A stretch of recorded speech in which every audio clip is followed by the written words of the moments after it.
Hey everybody, welcome back to the Blu-ray Hunter. I'm the Blu-ray Hunter, Jonathan Moody, and I've got an interesting thing for you. So, as you all know, the was it the Barnes and Noble 50% off sale is here. I will have a video actually showing off half of what I've gotten so far, and then another one showing the other, I think, was it six left, or whatever.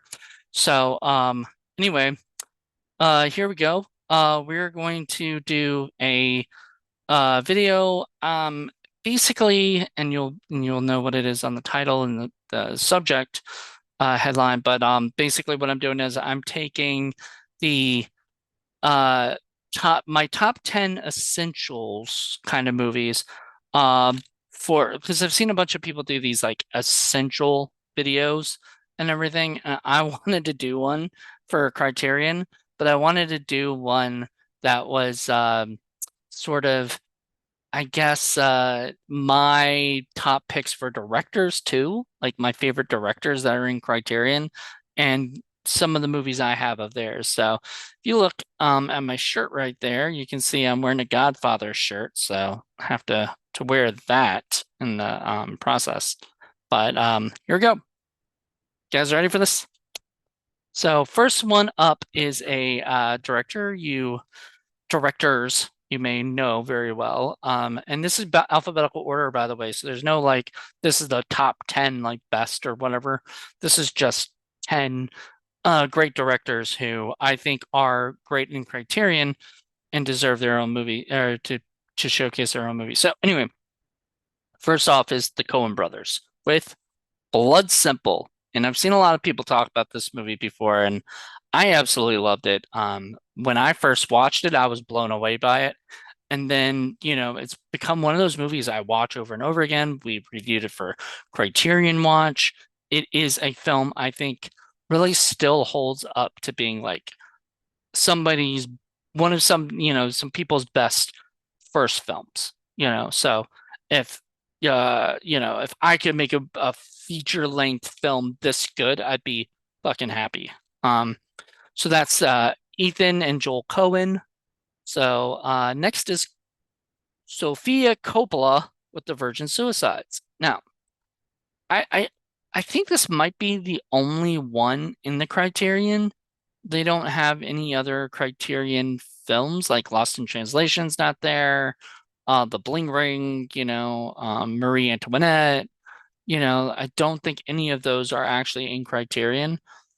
But I wanted, first of all, I wanted a woman filmmaker because all the rest you'll notice is all male, you know, is all male driven directors. And it's not because, I mean, there have been some amazing women, Jane Campion and just a ton of other fantastic women that are in the Criterion collection. However, this is one of my favorite movies. I fucking love this movie. Not one of my favorite of all time, but like one of my favorite of like Criterion too. Like I actually really like the Criterion. It looks beautiful. I know it's actually available on 4K, and I'm going to buy it I think next year on 4K. I just this year I'm getting what I'm getting, and it's not on the list, but I think it's on the list for next year through the halls. So but I fucking love this movie.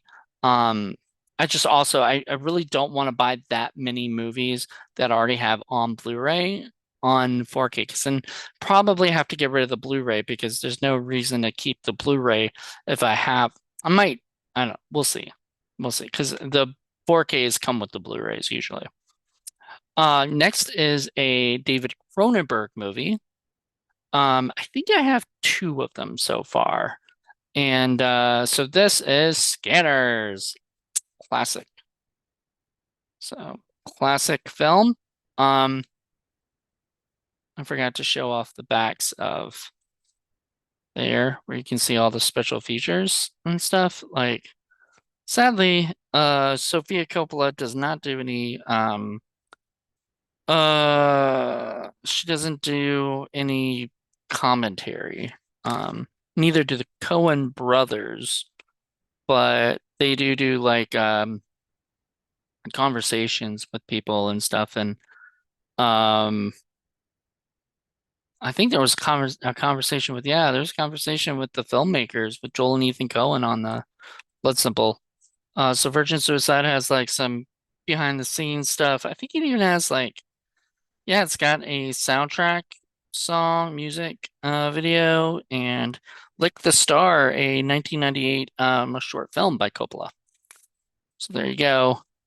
And then Scanners has 2014 documentary. Good God, none of these have like commentaries. Mental Saboteur, an interview with Michael Ironside, the Ephemeral Diaries interview with actor and artist Stephen Lack, and excerpt from the 1981 interview with Cronenberg on CBC's The Bob McLean Story or Show, and um, also a wow, holy crap, I didn't even know this. It's got a 2K digital transfer stereo, the Cronenberg's first feature film. Fuck, dudes. So not only do you get a movie, like you get the original movie of the movie, whatever, you get a whole new feature-length film. I don't think it's on its own disc. I think it's on the same disc.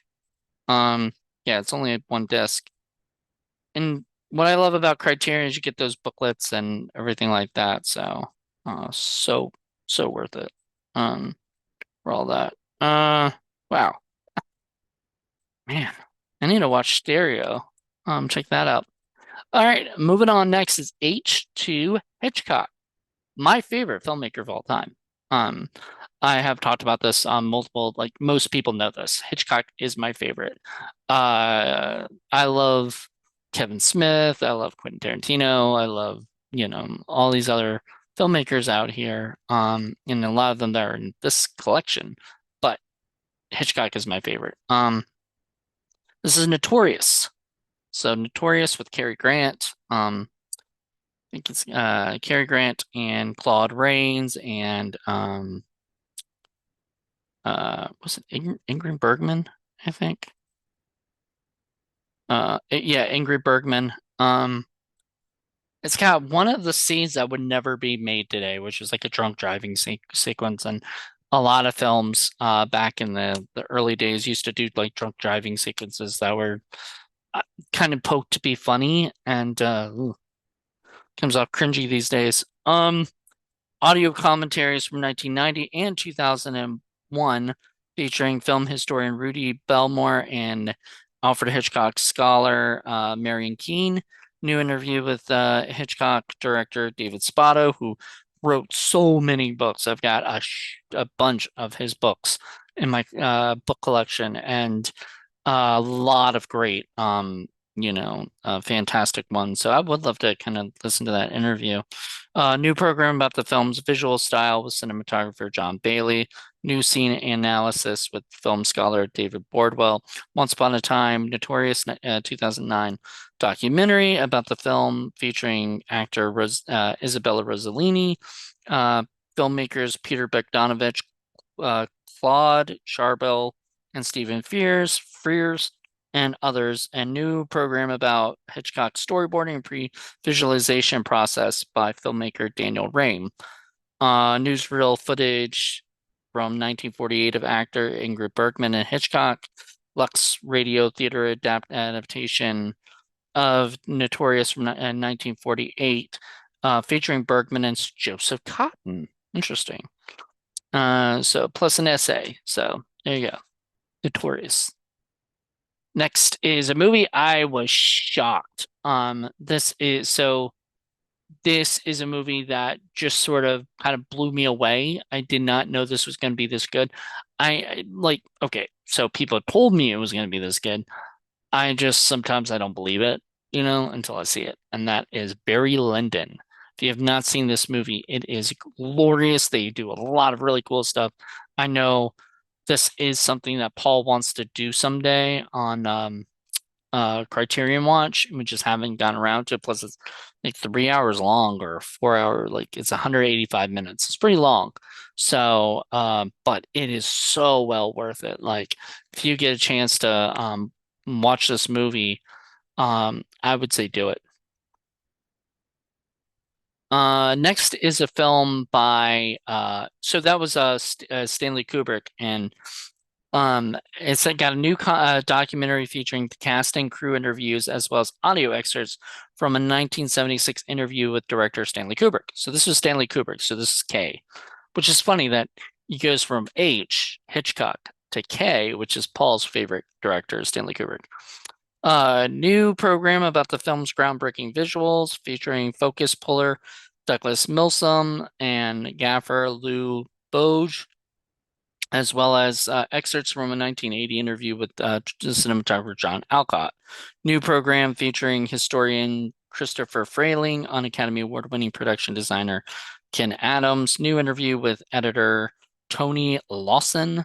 French television interview with from 1976 with Ulla Britt Sunderland, who co-designed the film's Oscar-winning costumes. New interview with critic Michelle Cement. New interview with actor Leon Vitali about the F5.1 soundtrack, which he co-supervised. New piece analyzing the fine art with curator aesthetics of the film with curator Adam Eaker. So there you go. See, the one thing I love about Criterion is they usually pack full, the stuff with other things. So. Seven Samurai, Akira Kurosawa's film. Once again, another movie I kept hearing it was great, and we did for, I want to say it was the first episode of Criterion Watch, and I was very surprised. So disc one, the film has restored high definition digital transfer with the original uncompromised soundtrack and optional uncompromised 2.0 soundtrack. Two audio commentaries, one featuring film scholars David Dresser, Joe Mellon, Stephen Prince, Tony Raines, and Donald Ritchie, and the other Japanese film expert Michael and Jack.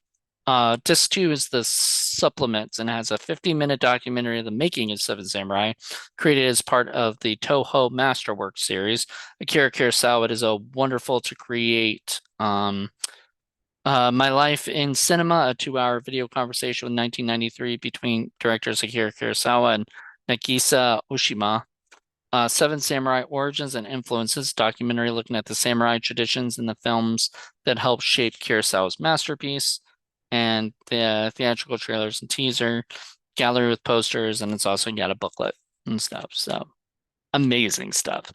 Yeah, this movie is so far, this has been my favorite Kurosawa. So I only watched Hidden Fortress, and I like it, and I haven't finished it yet. I'm halfway through.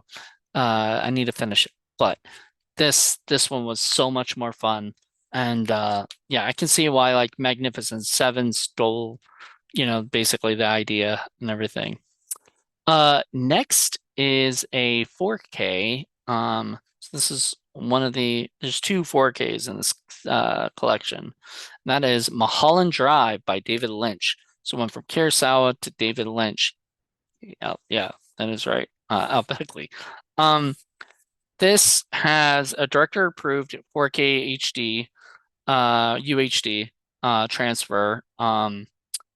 5.1 surround sound on the master audio soundtrack on the 4K UHD disc only. One 4K UHD disc of the film is in Dolby Vision HDR, and one Blu-ray with the film and special features. Interviews with 2015 with Lynch, Deming, actors, Naomi. Deming is director of photography, Peter Deming. Actors Naomi Watts, Justin Theroux, Laura Herring, composer Angelo Badalamenti, production designer Jack Fisk, and casting director Joanna Ray. On-set footage, deleted scenes, and or deleted scene, trailer, and an interview with Lynch from 2005. Edition of filmmaker and writer Chris Rodley's book, Lynch on Lynch. So There you go. Lots of really cool stuff. Like this, if you haven't seen this movie, check it out. It's David Lynch. I don't have like that's literally the only David Lynch one I have right now. I was looking at other ones and I was like, wait, I thought I had more of them, but I don't. Actually missing one director. Shit. And we'll talk about him after. Um, I do this, but there's actually one director I'm missing, and I'm actually kind of wishing but maybe he'll be a runner-up. He actually should be high up there though. Um, Next is a director who I got into because one of my friends, Vincent, is like sort of loves film, right? He's a big film. I don't know. He's not snob, but he's really into film. And he did what is it? Like he just really he did a movie called A Better Place. If you ever seen it, it's Vincent Pereira's movie. And this movie I'm about to show you is sort of a big inspiration, apparently. And I've heard this in the commentaries and stuff of A Better Place. And that is Badlands by Terrence Malick. And Terrence Malick is like one of his favorite directors of all time. Don't think it's his favorite. I think Michael Cimino might be his favorite. But this this movie really did Badlands really did like help him, sort of out with that. So anyway, there you go. The so 4K digital transfer. This is not a 4K movie, by the way. This is just a Blu-ray with by director Terrence Malick, Making Badlands, a new documentary featuring actors Martin Sheen and Sissy Spacek, and art director Jack Fisk, who, by the way, Sissy Spacek and Jack Fisk are married or were married. I think they're married, still married, and they have an amazing daughter named Skylar Fisk, who I interviewed years ago, and she is a wonderful actress. I've loved her since like Orange County and Snow Day and whatnot. But so thank you, Sissy and Jack, for your amazing daughter. And for being fantastic actors. Paul has a huge crush on Sissy Spacek. It's funny, he has a crush on Sissy. I have a crush on her daughter. That just shows our age difference right there. New interviews with associate editor Billy Weber and executive producer Edward Pressman. Charles Starkweather, a 1993 episode of the television program American Justice about the real life story on which the film was loosely based, and like a booklet. So there you go. Badlands. All right. Martin Scorsese would be S. So that is Terrence Malick. After L goes M, and then S is Scorsese, and it's The Last Temptation of Christ. One of the only, I think there is another movie coming that's from Martin Scorsese. Now I, this is not my favorite Martin Scorsese movie of all time. Not at all. Not even close. My favorite, I think, would probably be Taxi Driver, maybe up there with like Goodfellas, and stuff. So I love those movies. But man, The Last Temptation of Christ is pretty brutal. It is not what you expect. So it's a restored high definition digital transfer audio commentary featuring Martin Scorsese, actor William Dafoe, and writers Paul Schrader and Jay Cox. So you get all that. And galleries of production stills, research materials, location production, footage shot by Scorsese, interview with composer Peter Gabriel, with stills gallery of traditional instruments used in the score. So there you go. And last but not least on this list is A.W., and it is probably one of the most famous big time directors other than Alfred Hitchcock. It is Orson Welles. Once again, another person sort of like a person competing with, I think Kurosawa was sort of doing a lot of those guys at that time were sort of competing with each other in some way in the audience. But Citizen Kane, this movie is amazing. The first time I watched it, I was sort of bored, and I don't know why. And then later I rewatched it, and then I did it for Criterion Watch, and I got even more out of it the next time. So, if you are bored by this movie when you first watch it, give it another try, like down the line, you may you may change your mind. But this movie is just amazing, so good. Um, so this is a 4K transfer, so it's got 4K. Um, it's got like four discs, I think. I'm correct. Yeah, like one, two, three, four, like four discs.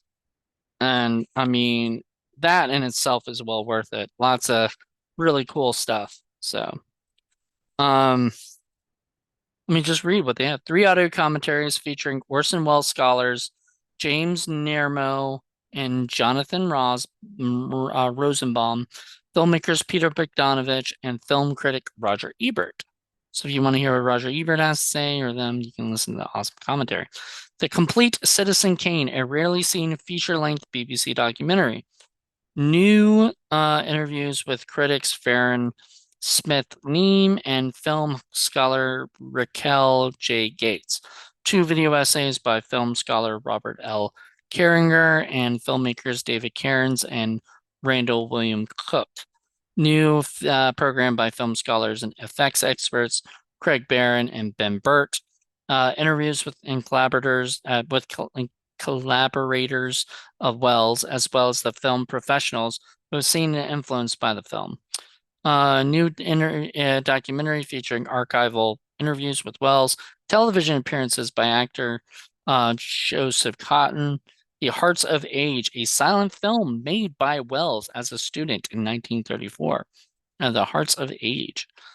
Television programs featuring appearances by Wells and Mercury Theater producer John Houseman, actor William Allen, and the collaboration on his collaborations with Wells, Mercury Theater radio plays, production stills, news, real footage, trailers, and plus a deluxe package, including a book with an essay by film critic Bilge Ebiri. So, the person I forgot to put on there is freaking Terry Gilliam.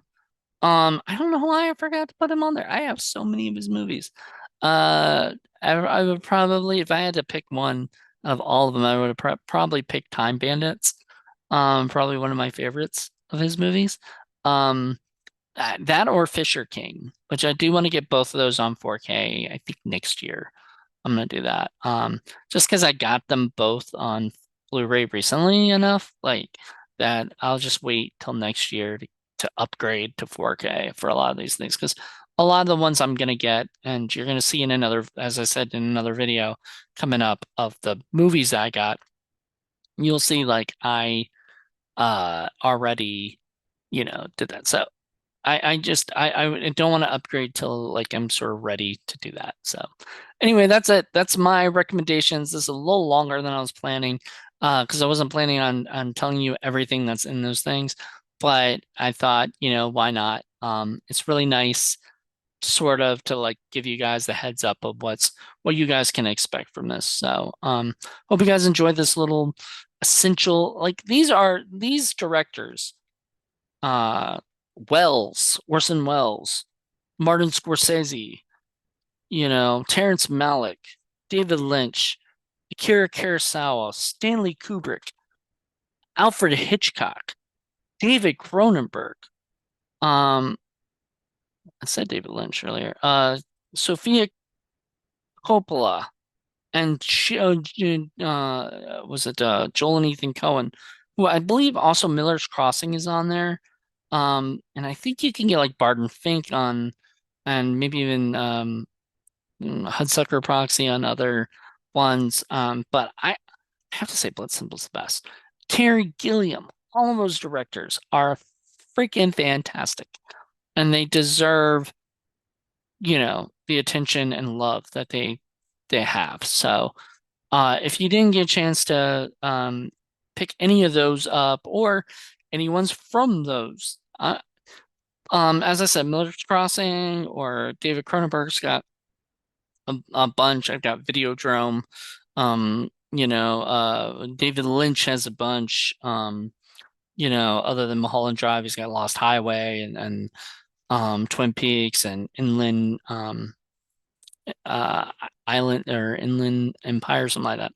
And Orson Welles got like Magnificent Ambersons and like Othello and a few other ones. So like they have some amazing people in the Criterion collection that have, Hitchcock. I have all the Hitchcock movies. I just picked Notorious because it's one of my favorites. Um, and Gilliam has a ton.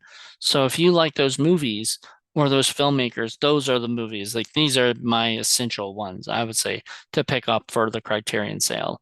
$20 each for most of these, if not 25 for a few, so well worth it. I mean, I would say those movies are the ones that I would keep watching over and over again. So, with that being said, please check it out. Let me know what you guys think. Give me a like if you like this, and comment. Uh, did you like any of these movies, or which one would you recommend? Any filmmaker that I left off the list? Probably left a lot. I mean, there's Francis Truffaut, there's, Jean-Luc Godard. There's a ton of really fantastic filmmakers, but I could only pick 10 and then an extra, like Terry Gilliam, which I feel like he should have been in there, but whatever. Um, I hate to say I would have probably gotten rid of Martin Scorsese just because he's so popular, and Terry Gilliam's not as popular, so it would have been nicer to have, the younger people. But anyway, whatever, the less popular people. That's kind of what I like. And, of course, there's Hitchcock, who's very popular. But anyway, hope you guys enjoyed this and let me know what you guys think. Bye.